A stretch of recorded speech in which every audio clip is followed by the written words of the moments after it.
Home though, we've only had some clouds and light rain to deal with today, but parts of this tropical storm could make their way to our area this week. We're going to check in with Alex for a look at how that could hit us. Alex.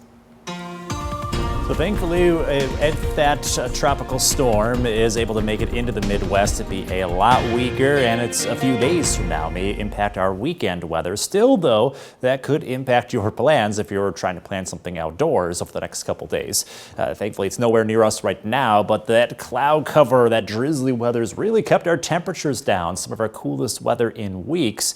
For the spots that managed to stay under the cloud cover so far today, so mid-60s under the clouds and drizzle, but we've had some clearing ongoing west of Freeport, so temperatures have spiked early this evening into the 70s in those locations. Low pressure continues to move out, so it will drag the drizzle and the clouds out with it. So a few of you may get lucky enough to see some sunshine before the evening is out. Right now, if you kind of draw a line north and south from Oregon, west of there is where we have the clearer conditions. Basically from Oregon eastward, though, we're still stuck under the clouds and drizzly weather for a little while longer.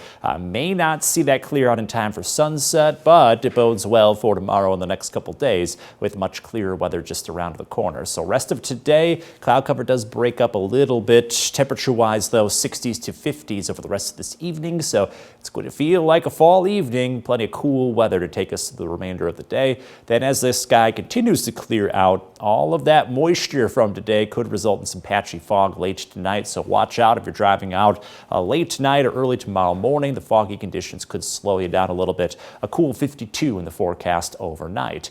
Then over the next couple days, we're tracking a break from the clouds and the rain showers, and that does allow temperatures to rebound some. So we may jump a good 10 degrees between today and tomorrow and then stay in those middle 70s through the end of the work week.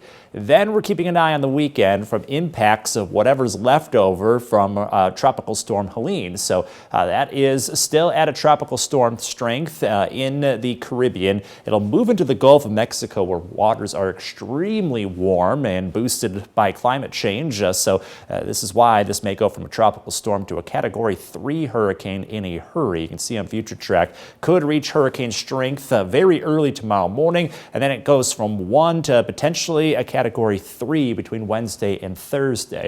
That'll then slam into the Florida coast with plenty of high wind and storm surge, potentially seeing some flooding rainfall into Georgia and South Carolina by Friday. Then we'll have to see just how well the leftovers hold together, because they may curve inland, and notice some of that tropical moisture could reach us, and we might be looking at a bit of a rainy weekend as a result. We wouldn't get the severe weather or the flooding that typically is associated with those tropical storms and hurricanes, but could be a little bit of a rainy weekend, so we'll monitor that. Temperature-wise, middle to upper 70s the next several days. However, in your most accurate 10-day forecast, bit of a cool down coming next week. We could be dipping back into the 60s as we get closer and closer towards October and true fall weather.